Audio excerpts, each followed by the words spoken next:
What's up, tribe? Go ahead and hit that subscribe button and excuse me, I hope you like this video. This is going to be my review of Love Is Season 1, Episode 3. Yeah, 3. Alright, so look.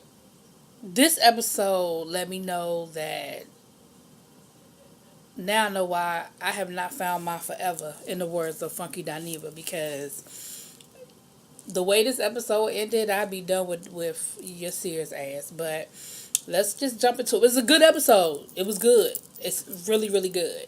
But I was just like, honey. But anyway, let's jump into it. So we left off last week with them going to the concert. So they go back to Nori's house after the concert and they have a nice evening and they get ready to get into it. But actually, Nori is the one that stopped. Because remember, Yasir is observing Ramadan. So no nookie nookie for you. And so they stop and agree that it's probably time for him to leave. So he gets ready to leave and his car won't start. So he's sitting out front smoking a cigarette trying to figure out how the fuck am I going to get from in front of this woman's house. You know, he was like, I'm not going to ask her to use her AAA card. I'm not going to ask her to borrow no money to get my car towed. Remember, this is before the days of cell phones and stuff. So it wasn't like he could just call this boy up. He would have had to walk to a payphone. Because, of course, he didn't want to go knock back on Nori's door and be like, yo, can I use your phone? My car won't start. She sees him outside. And she assumes that he hasn't left yet because he just ain't ready for the night to end. And she was like, yeah, I'm not ready for the night to end either. Why don't you just come on back inside? So he goes back in. She gives him, a towel and stuff. He takes a shower. And they talk all night. They play little silly games. And she starts reading his script and falls asleep. And they fall asleep together. And they end up spending the night together. And wake up the next day, come to find out Nori has the day off. They call, her boss calls her. She think the boss called to fire her because she didn't rolled out the night before. Oh, excuse me. Oh, excuse me. But the boss had called to say, look, you guys did such a great job and it was such a last minute thing and such a rush. Just y'all got the day off. So they end up spending pretty much most of the day together. They're doing stuff. Remember, she just bought this new house, but it's a little bit of a fixer-upper. So she's got him helping her pull down wallpaper and stuff like that. And then they get to talk a little bit more and get to know a little bit more about each other. And she was like, I was going to fast with you today, but I am hungry. And he was like, don't worry about it. It's cool. I'm good. I'm used to it. You're good. So her phone rings. She's like, I'm just going to let the answer machine get it. And again, remember, this is before the days of voicemail. So you actually physically had an answer machine. You made a recording on a little tape. And unless you had the volume turned down, everybody could hear your message. So the first person calls is Keith. Keith is the executive, the one that she invited to go on the ski trip with. And he was like, yeah, Nori, I was just calling about the ski trip. I know I haven't given you... Excuse me, y'all. Whew. I wasn't yawning until I started talking.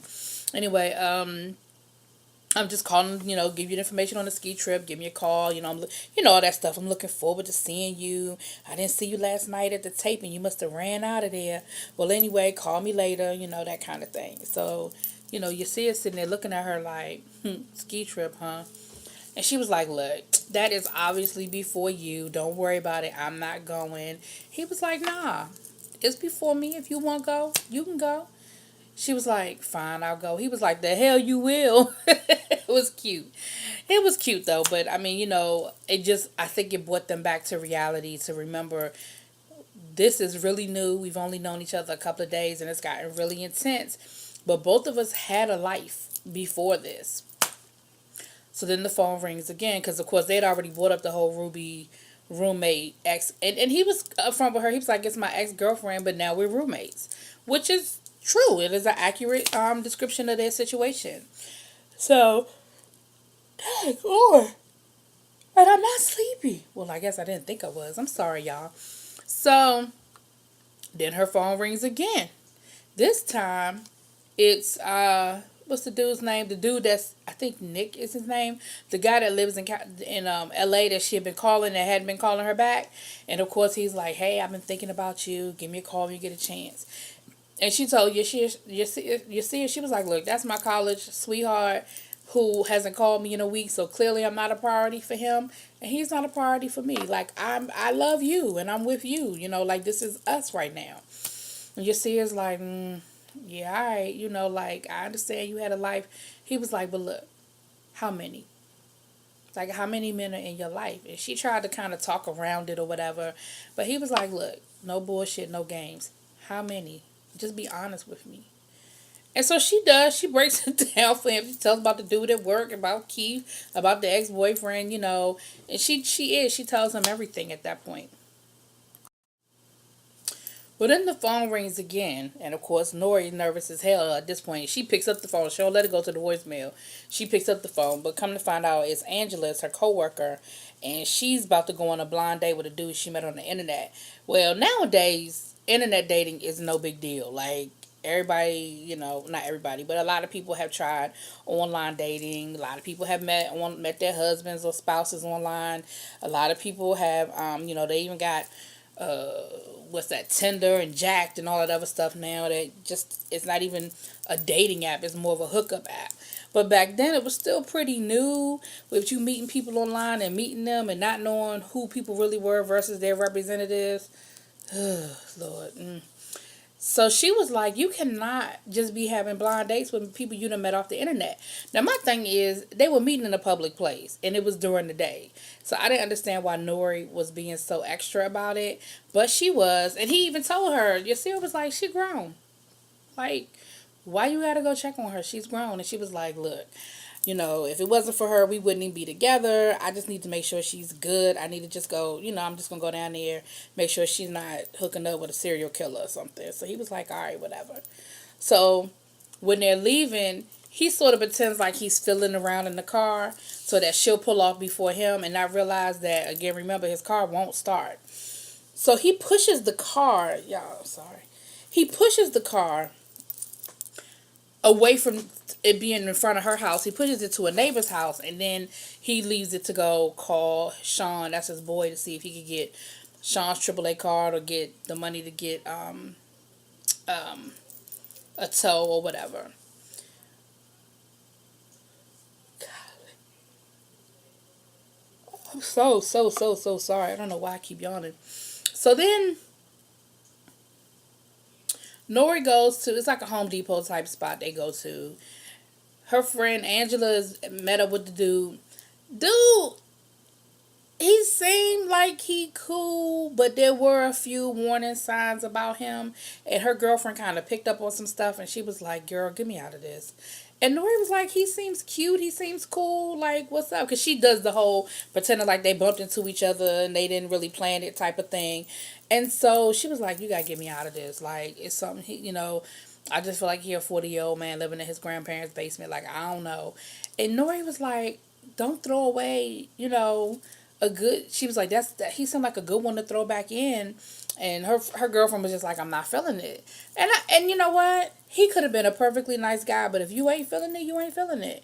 And so she runs over Nori's foot or ankle or whatever and uses that as an excuse to get away. So she said she got to take Nori to the hospital or whatever. So that's how she gets out of that whole little situation. Well, in the meantime, they had made a date. They were gonna meet back at the coffee house that they met at the first time. Later on that day, they were gonna all go off and do their own thing and then meet back later on that night. So in the meantime, he's trying to get in touch with Sean or somebody so he can get his car towed and all that good stuff. He gets in touch with Sean. Sean like, look, I ain't got no money and I don't have no AAA card, but Ruby does. And he's like, I can't take Ruby's card. Like, he was like, California, common law state. Like, you good. Go use her card. So he goes back to the apartment. He is thinking Ruby's not there. And he's sneaking around, searching through all her stuff, looking for this card. She comes out from the back. She's got on like this bodysuit and coloscopy bags on her sides. And he's like, what happened to you? And, at first she doesn't want to tell him, and then she tells him she had lipo. And his was really interesting. The whole twist on this is Ruby is a yoga instructor. And she had lipo to make her butt and thighs smaller, right? Because she said that, because, yoga wasn't as big in the 90s as it is now. And she said, these suburban white women, they don't want their yoga instructor to look like me. They want the little skinny mini, stick figures, because they're doing yoga to get thin. So they see my butt, they see my hips, and I'm not getting the clients and I'm not getting the clientele because of that. And so I had lipo to try to streamline myself. And I'm thinking to myself, it is so fucking crazy that in 20 years we're doing the total opposite. Women are risking their lives to put Fix-A-Flat in their ass to get butts and hips and thighs and breasts, right?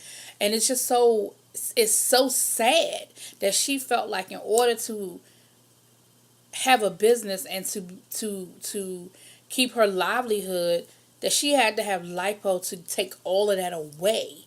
And that's the only thing I was thinking the whole time. So Yasir just starts taking care of her, because she's by herself. The meds are starting to wear off. And he's like, yo, why would you do this to yourself? And she explained all of it. And she was like, I was so stupid. I was so stupid. And he was like, ain't no need talking about something that done already happened. Let's get you good. So he helps her use the bathroom. He empties her bags. He gets her to lay down. He reads through all of the instructions so he knows what she should and shouldn't be doing. And he was like, look, I know we're not together anymore, but you really should have let me know what was going on. Like, I'd have been here for you. So anyway, he's taking care of Ruby. Now, while he's taking care of Ruby, Nori's talking to her mom. And, remember her mom is like this earth child. So she's like, what's his last name? And at that moment, Nori realizes, I don't even know his last name. Her mother said, well, when is his birthday? She's like, I can't believe that you're dating somebody. You don't even know when his birthday is. You don't know what his sign is. Are y'all even compatible? And so then she starts to talk to Nori about, her choice of who she's dating, because she really likes the boyfriend, the boyfriend that's in New York, the college boyfriend. And she's trying to tell Nori, take it slow, you're rushing in. And then she compares the fact that Nori bought her house. She said, you bought this fixer-upper when there was a perfectly good house around the corner that was move-in ready. It was just a little bit more. And she was like, so you comparing my relationships to a house? And she was basically saying, you like fixer-uppers when you got a perfectly good man that's move-in ready, I think is what she was trying to tell her. But she was telling her, slow down. It's not, you don't have to be so intense so quickly. And Nori's like, look, I got that's all cool and everything, but I got to hurry up and get out of here because I'm supposed to be meeting him for dinner. So she gets to the coffee house and she orders their food and everything, and she's waiting and waiting and waiting, and she starts doing some work and waiting and waiting. Now, while she's doing this, Yasir is trying to find her phone number to call her to tell her he's not going to make it. He done left the phone number.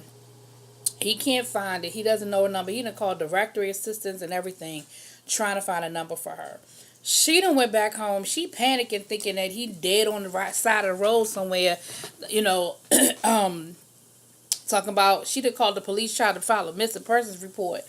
The police were like, how long he been missing? She was like 3 hours. They hung up on her. You know what I'm saying? Like, it was crazy. And so her neighbor knocks on the door. Now, if you remember from the first episode, her neighbor, she a little nosy little white woman. So the neighbor says, look, I got something to show you. And I knew then she was going to show her the car. And that's what she did. She showed Nori the car. She said, I started to call and get it towed, but I know he spent the night with you last night. So Nori is looking like, how do you know he spent the night? She was like, and I don't know who he is to you. I don't know what he is to you. And she was like, are you okay? And Nori was like, no, I'm not okay. She was like, I'm in love with this guy. I don't even know his last name. I don't know what's wrong. I don't know what's going on right now. And the neighbor said, well, he pushed the car in front of my house. And when I saw him doing it, I was wondering what was going on. I'm like, this is a nosy ass neighbor. So then she's like, I don't even know his last name. And the neighbor was like, oh, his name is Jashir Ali, whatever. The neighbor then went in the man's car and went through his stuff. Because remember, he's living out of his car. So Nori was like, are those his clothes? Like what? She said, the neighbor talked about some, yeah, it looks like he's living out of his car. His mail is in there, like everything. So now Nori, on top of everything else, Nori is freaking confused, right? She's like, what is going on? Who is this guy? What's the situation? Why is he, what is he lying to me about? Like, what don't I know? So, of course, now she's got the address. So she takes the address and she drives over there to the house, to the apartment. Yasir answers the door because, of course, Ruby can't answer the door. Ruby's laying down here. Nasir about to give her a sponge bath. Now, I thought it was going to be worse than it was. I thought that Nori was going to walk in on him giving her a sponge bath, but it wasn't quite that bad. But she does knock on the door, and Yasir answers the door, and Yasir is like, Nori, I want to say he said, what are you doing here? And she was like, what's going on with you? Like, I thought you were dead, whatever. Like, what is going on? He was like, I can't talk right now. And she's like, what do you mean you can't talk right now? Like, you left me hanging. Like, what's up? Like, we were all in love. Yes. Like, what's going on with you? And he tells her, he said, look, you deserve answers. But right now, I can't give them to you. He said, but if you meet me tomorrow, I will tell you everything you need to know. Because she brought up, she was like, where are you living? Who are you living with? Do you have a job? Are you married? Do you have kids? Because now she's questioning everything. And he's like, look, you deserve the answers to all of those questions. But I can't do that right now. I'm asking you to trust me. And if you'll meet me tomorrow, I will answer all of your questions.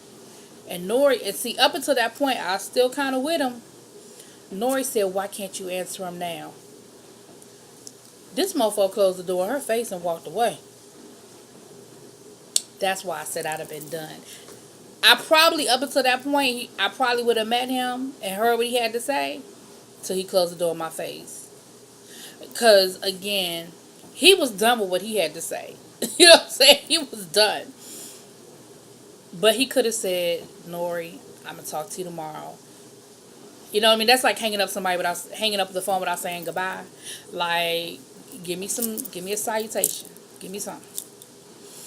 But anyway, so, this is a flashback type situation. So you have the present day couple flashing back on how they met. And so the present day, Yasir was like, in that moment, Nori deserved all of those answers. But it would have been disrespectful to Nori and Ruby to have that conversation with her at that moment at Ruby's house. And I wasn't going to do that. And okay, I get it. I get it now because I see the whole story. But had I been Nori in that situation, you probably would have never heard from me again. Now, if I were right, like in my 20s, I probably would have played that game with you. But who I am now, but that's probably why I ain't found my forever. Because maybe my forever was the dude I cut off because he did something stupid. I don't know. But it's still it's a good show. I was mad when I got to the end. I was like, it's been an hour already? Like, it really didn't feel like it had been an hour. You know how some shows you looking at, you like, damn, I got 20 more minutes. But on this show, I was like, damn, it's almost over. But it was good. Y'all tell me what y'all think. It seems like it's picking up steam. I'm starting to see more social media buzz about it. I'm seeing more tweets and stuff about it. So y'all let me know what y'all think. Drop it in them comments.